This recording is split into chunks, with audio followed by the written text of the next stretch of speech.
Model బోర్డుగా తీర్చిదిద్దుతా. కూడళ్లను పరిశీలించి సంస్థల తీరు తెలుసుకొని 18 కోట్ల రూపాయలతో సెంటర్ లైటింగ్లతో రోడ్లు మంజూరు. 10 కోట్ల రూపాయలతో బోధ్ పట్టణ సుందరీకరణ. బోధ్ పట్టణంలో పర్యటించిన ఎమ్మెల్యే అనిల్ జాదవ్. తక్షణమే ఆర్ఎండ్బి మరియు పిఆర్ శాఖ అధికారులతో క్యాంప్ ఆఫీసులో సమావేశం. బోధ్ మండల కేంద్రంలో ఈ రోజు బోధ్ ఎమ్మెల్యే అనిల్ జాదవ్ అకస్మాత్తుగా పర్యటించారు. ఈ సందర్భంగా బోధ్ పట్టణంలోని కూడళ్లను, వీధులను నాయకులతో మరియు ఆర్ఎండ్బి మరియు పిఆర్ శాఖ అధికారులతో కలిసి పరిశీలించారు.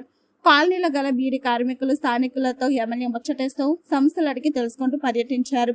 ఈ సందర్భంగా ఎమ్మెల్యే అనిల్ జాదవ్ మాట్లాడుతూ బోధ్ పట్టణాన్ని మోడల్ బోత్గా తీర్చిదిద్దుతామని, అందుకొరకు ఈ రోజు పట్టణంలోని అన్ని కాలనీలో గల రోడ్లను స్వయంగా పరిశీలించడం జరిగిందని అన్నారు. అనంతరం తక్షణమే క్యాంప్ కార్యాలయంలో ఆర్ఎండ్బి మరియు పిఆర్ శాఖ అధికారులతో సమావేశం నిర్వహించడం జరిగిందని అన్నారు.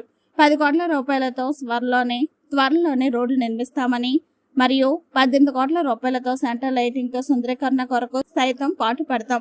అన్ని కూడళ్ల రోడ్లను త్వరగతిన పూర్తి చేస్తామని, రానున్న రోజుల్లో ఖచ్చితంగా మోడల్ బోత్ గా తీర్చిదిద్దుతామని స్పష్టం చేశారు. డిగ్రీ కాలేజ్ కొరకు సైతం ప్రభుత్వంతో కొట్లాడుతున్నాం. ఫైర్ స్టేషన్ కొరకు సైతం ప్రయత్నాలు కొనసాగుతున్నామని అన్నారు. ఎలక్షన్ల సమయంలోనే రాజకీయం, తర్వాత అభివృద్ధి ధ్యేయంగా ముందుకు సాగుతామని అన్నారు.